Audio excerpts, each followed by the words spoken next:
Hey, Robert Phoenix here. What's happening? It is Monday, August 14th. Just getting used to the new studio. There we go. Yeah, some changes here in Robert Phoenix land. Just how I'm doing the show, where I'm doing the show, the equipment I'm using doing the show. It's all kind of moving around a little bit. Mercury retrograde is what we do. Isn't that right? Isn't that right, boys and girls? That's right. That's right. Hey, we're off to a roaring start already, aren't we?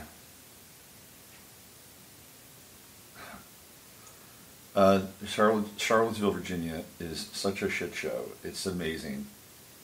It's totally amazing. Anytime we kind of decide to move forward and really redefine what being able to have freedom of speech, freedom of thought, freedom of assembly, and to look at what's going on inside the matrix and pull back the cover, the matrix fights back. The matrix creates new levels of obfuscation for us to deal with. It's just the way it is. Let's do a quick fact check here. If you look at what's happening on YouTube, and you look at what's happening on Facebook, and you look at what's happening on through Google, first of all, let's just start with YouTube.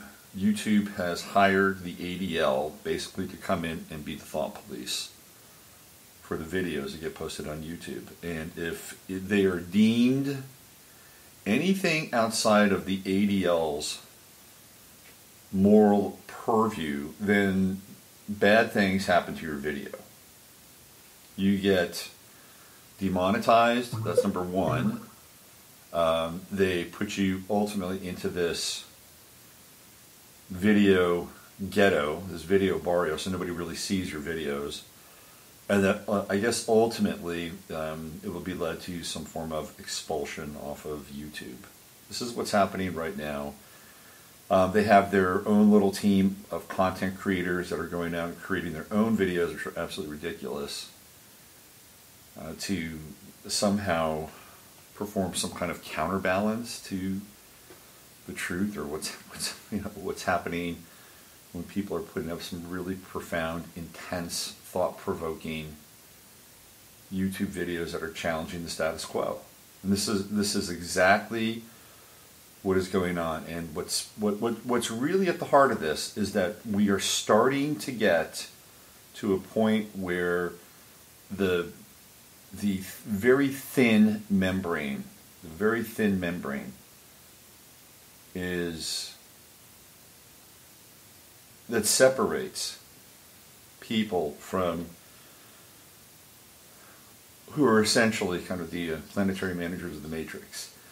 It's getting very close, right? We're getting up to that point where they're feeling the push, and they're understanding that they have to quickly redefine the system in order to have a philosophical, editorial, and technological pushback. That's what's happening. It's on, and you can see all of YouTube's new guidelines. Same deal over on Facebook.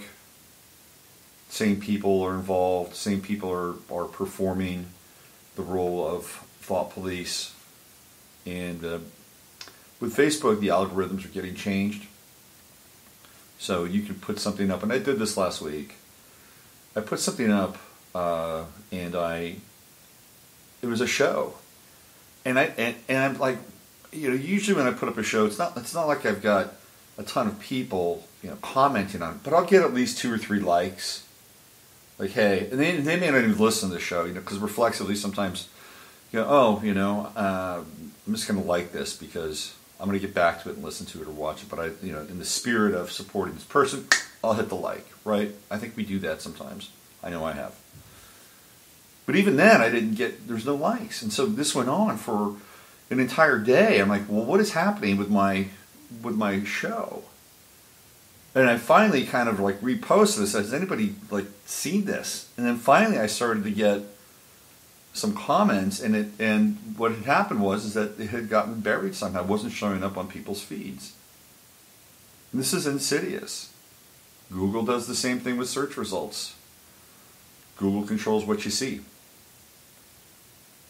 It's the bottom line. So we have the three major players, two of which are owned by the same company. YouTube and Google are the same company. Google owns YouTube. And then we have Facebook, and they are all engaged in some level in form of content management, censorship. It's all happening right now. It's all going on. And it's in response to people getting very close to the third rail.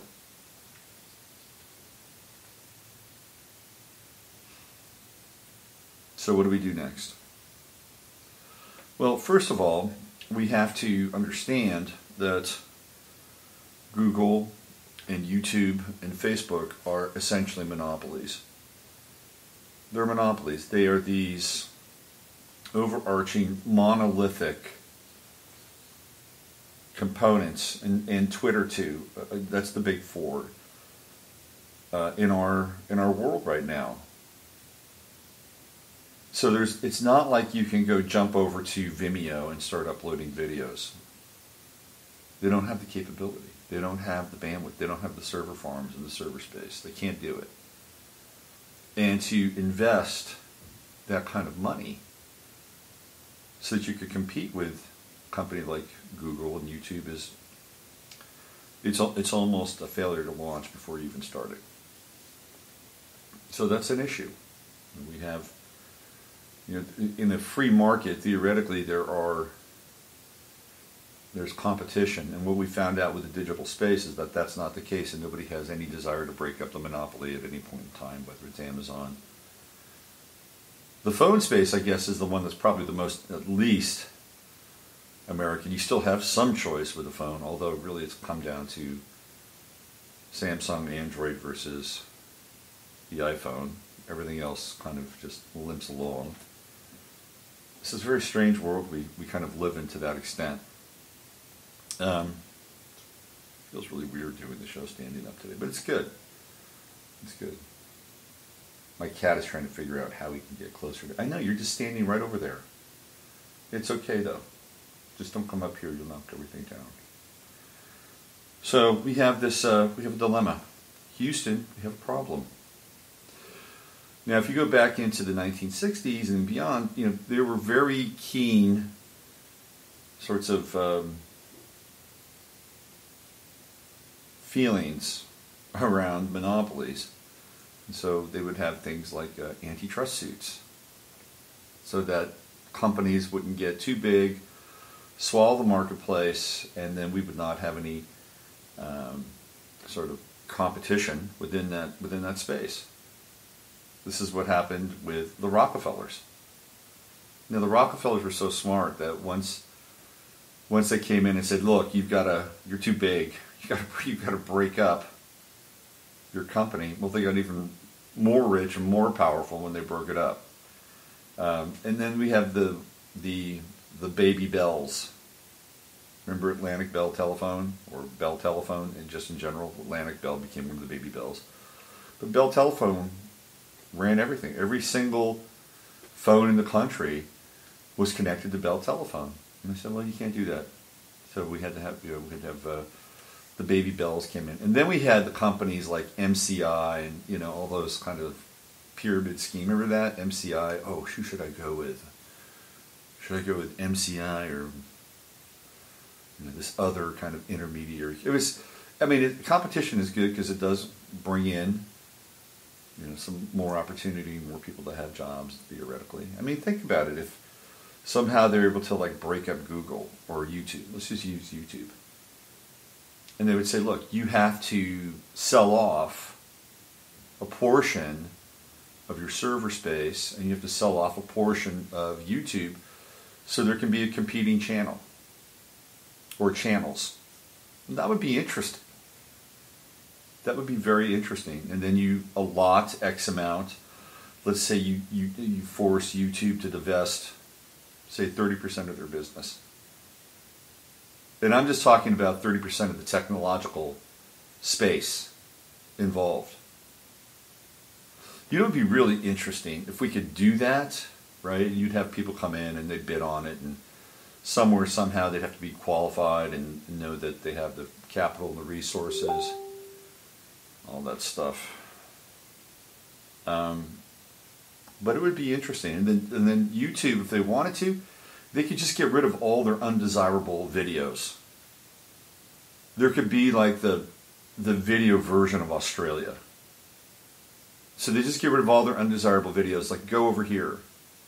That would be a really interesting exercise for YouTube/Google, and to see who'd be left over watching the other videos. And I think it would be okay. It's like, okay, well, here, go over here, go watch these videos. You just get out of here. We don't want them. We don't want them. And so then you'd have to like figure out how to bring traffic to it and the whole 9 yards. It wouldn't be YouTube anymore. You could call it whatever you want, especially if you own it. I think this is actually a really good idea. This is a really, really, really, really good idea. Like if I were a congressman or a senator, I'd go to Google and I'd go to all the, you have to figure out, we have to figure out how to have some form of competition in the digital media space. And even in the digital procurement space, look at Amazon. There's another like massive, giant, a digital oligarchy. Nobody else can really compete. You know, you have to go to the individual producers of goods and having, you know, and that's not a bad thing. It's probably a good thing to kind of go to the source and find out, you know, how to get some of these things without having to go through Amazon. But it's difficult, you know, like if you want to buy supplements, there's some other good supplement companies out there. Like I like Swanson. They do a pretty good job of having lots of good supplements.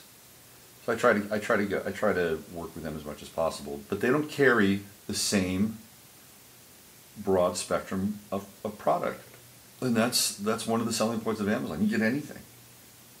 And within Swanson, they've got a certain amount of things that you can get. So, but I think we're at a time where we have to really understand what's happening from a media perspective, and from a thought perspective, and from being able to speak freely, because that is being truncated.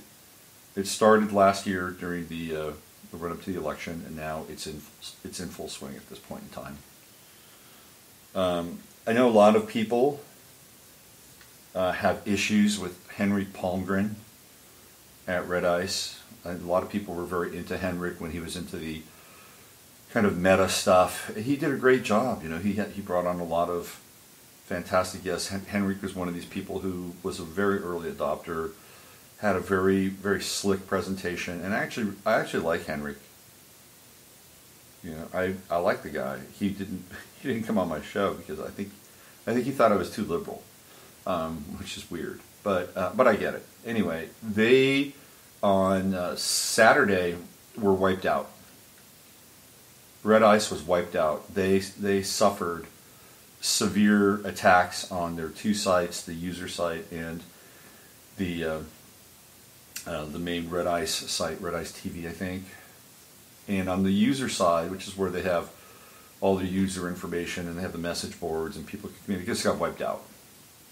And they probably will retain maybe a quarter of the content. And apparently it's not as bad on the Red Ice side. But this is all was happening. This is what was happening when this whole thing in Charlottesville was going down. And it was clearly a premeditated attack to wipe out Red Ice. So this is on. I mean, this is happening. There is a major culture, information, digital war taking place. So this is amazing stuff, to be honest with you. And so we can look at the heavy hand of the big three, essentially filtering information and putting it in a barrio of sorts, or even altering the algorithm so nobody can actually see what you're posting. And then we have the kind of the outright aggressive and egregious attacks on websites that are dedicated to some form of sharing their version of the truth, whether you agree with it or not. So now we come into this whole debate about what's appropriate. What's appropriate? And I'm telling you right now, we are headed into a very, very slippery. We're headed into a slippery slope, because what's appropriate is going to be determined by third parties and not by something like the Constitution, and that's an issue. The other thing that was happening was just about a week ago, or maybe 4 or 5 days ago. I was listening to my guys down at Battle of NOLA Radio, Nathan Lawrenson, and he had on a guest by the name of Mark Weber, who's a historian, kind of a how shall we say, a bit of a controversial historian, although I didn't find him to be very controversial at all, to be honest with you. But anyway, they had him on, and they're trying to do a show with him. And at one point, Nathan got a crazy caller who was attacking him. And so Nathan went in over the top, and he's a really smart guy. He's articulate, and he's like done the inner work. So he can talk about things and address things without having any kind of cognitive dissonance or getting any of his ideas or thoughts caught in fishhooks, right? And so he just blasted this woman. And then as that was happening, the station where the broadcast was taking place, live, got taken down.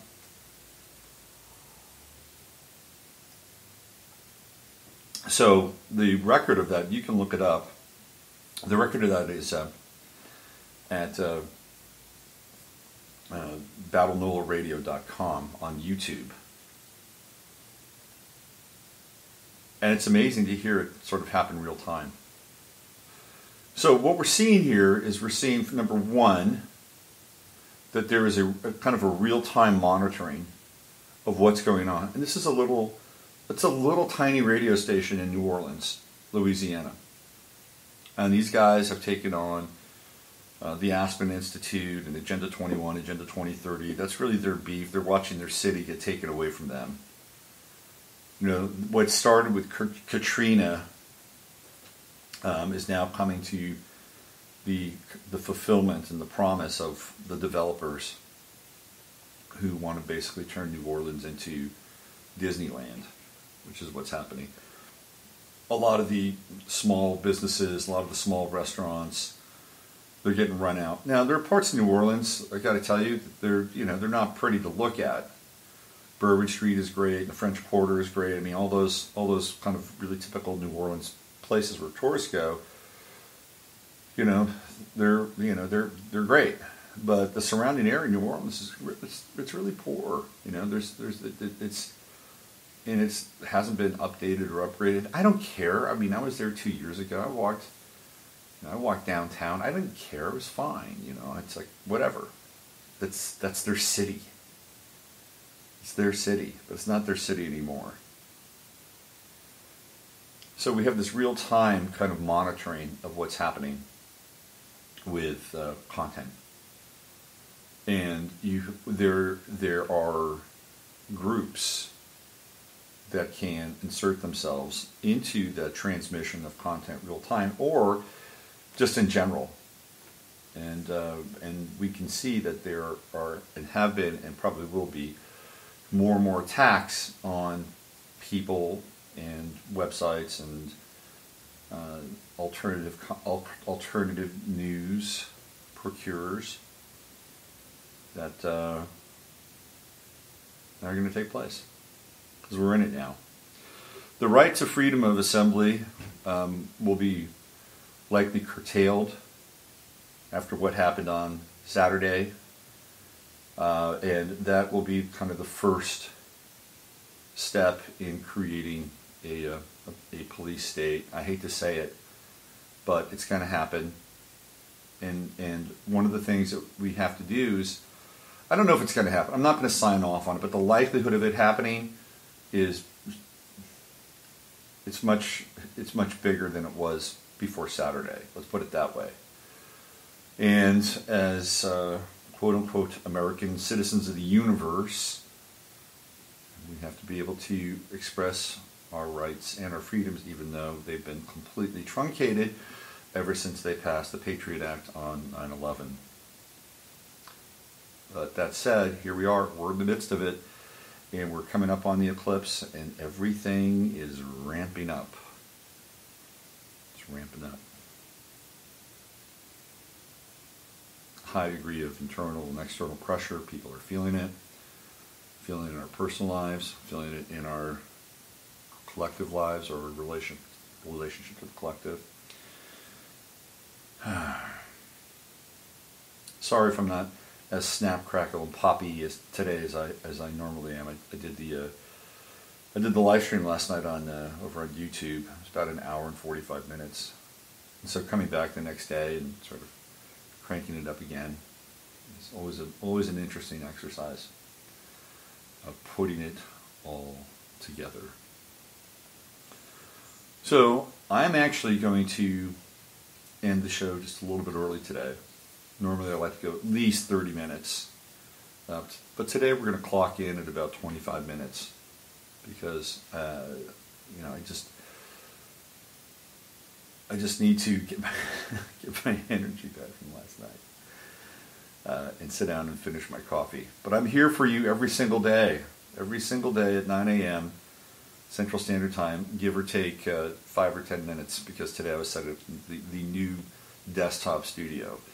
But I'm here for you, and I'll be back tomorrow, and I'll be back with a more chipper outlook, perhaps, on life, and some interesting content for you to wrap your head around, and hopefully bring you a few laughs along the way. Stay positive, people. Stay positive. We are in it. We are in a major deconstruction phase. We've talked about this. And the cooler heads shall prevail. Use your head to discern what's real, your heart to stay open to what's possible. I'm Robert Phoenix, and let's get out of here with a little more music. Am I right? Hold on a second. Let me get that playlist there. Hold on. Here we go. I'll see you tomorrow.